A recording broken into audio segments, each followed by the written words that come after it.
PMO के इशारे पे कि इतने बड़े आबादी वर्ग को उसका हक ना मिले, उसकी गणना ना हो।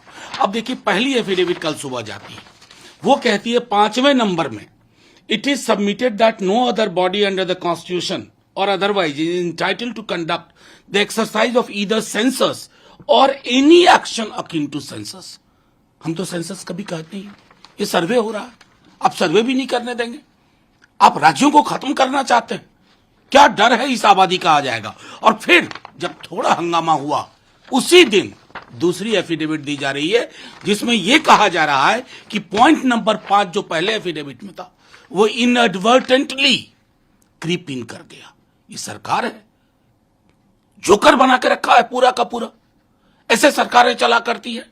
और भाई साहब, इनएडवर्टेंट तो था नहीं, it was a deliberate ploy to block, it is a deliberate ploy to block, जो कि कल तेजस्वी जी ने भी कहा वहां पर।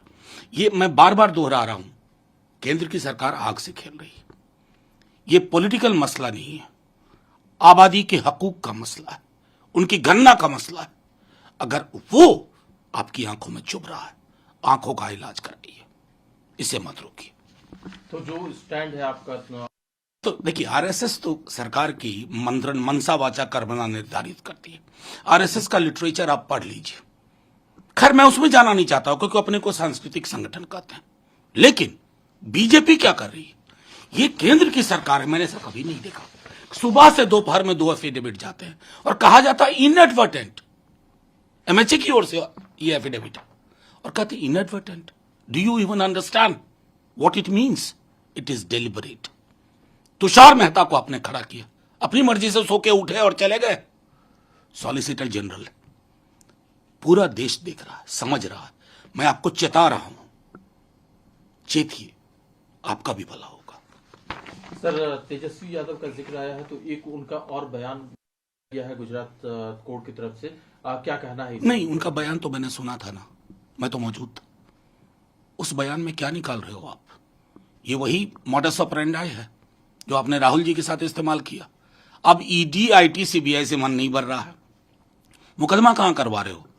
गुजरात में, अभी ट्रायल कोर्ट में। अब आप मतलब चाहते हैं कि विपक्ष की आवाज को ईडी, आईटी, सीबीआई से अगर आप नहीं संभल रहा है तो एक ये पद्धति भी विकसित की जाए। मैं कह रहा हूं कि आप चूक रहे हो अपनी राजनीति में, आप फिसलते जा रहे हो, और ये फिसलन आपको कहां लेके जाएगी ना, आपको नहीं पता। आप हमेशा सत्ता में नहीं रहोगे, कोई नहीं रहा, कोई नहीं रहा। बड़े से बड़ी सत्ता चली गई, लेकिन ये तौर तरीके ऐसी काली स्याह छाप छोड़ रहे हैं आपके नाम के बारे में, आपको पता नहीं। लेकिन सर, अगर इस तरह के बयानों से विवाद शब्द या इस तरह की शब्दावली से ही बचना चाहिए? नहीं, बचना तो बहुत शब्दावली से चाहिए था। एक तो उनका उस बयान को फिर से आप भी सुनिए, आपके लोग सुने। 50 करोड़ की गर्लफ्रेंड, बचना नहीं चाहिए था क्या? कांग्रेस की विधवा, बचना नहीं चाहिए था क्या? कपड़ों से पहचान लेता हूं, बचना नहीं चाहिए था क्या? गोली मारो फलाने को, बचना नहीं चाहिए था क्या? कब्रिस्तान शमशान, बचना नहीं चाहिए था क्या? जालीदार टोपी, बचना नहीं चाहिए था क्या? मुश्किल हो जाएगी अगर एक पूरी किताब लिखी जाएगी ना इस भाषा पर, तो उसके 350 पन्नों में से 346 पन्ने भाजपा के नाम होंगे, मोदी जी के नाम होंगे, अमित शाह जी के नाम होंगे, यूपी के सीएम के नाम होंगे। हां, 10 पन्ने में प्रतिपक्ष का भी जिक्र आएगा। सर, इंडिया जदयू के नेता केसी त्यागी का एक बयान आया जिसमें उन्होंने कहा कि नीतीश कुमार, राहुल गांधी, ममता बनर्जी, शरद पवार, इन सभी में क्षमता है कि वो देश का नेतृत्व कर सके प्रधानमंत्री के तौर पर। तो उनका ये भी कहना है साथ में कि हालांकि उनके पार्टी की कोई मंशा नहीं, उनके नेता की कोई मंशा नहीं है, लेकिन नीतीश कुमार में ये क्षमता है कि वो इस अलायंस के कन्वीनर बन सके या प्रधानमंत्री पद के उम्मीदवार बन सके। बिल्कुल सही बात है। नीतीश जी खुद भी कह चुके हैं, मेरी कोई मंशा नहीं है। लोग वहां अफवाह उड़ाते हैं, नीतीश जी फलाना बनेंगे, तेजस्वी जी चिलाना बनेंगे। दोनों ने साफ तौर पर इनकार किया है। व्यक्तिगत महत्वाकांक्षा की बात ही नहीं है, यहां तो सामूहिक आकांक्षा के आधार पर एक प्रगतिशील विकल्प देने की बात हो रही है। लोग ऊब चुके हैं, थक चुके हैं, परेशान हैं, अंधे कुएं में पूरा देश पहुंचा दिया है इन्होंने।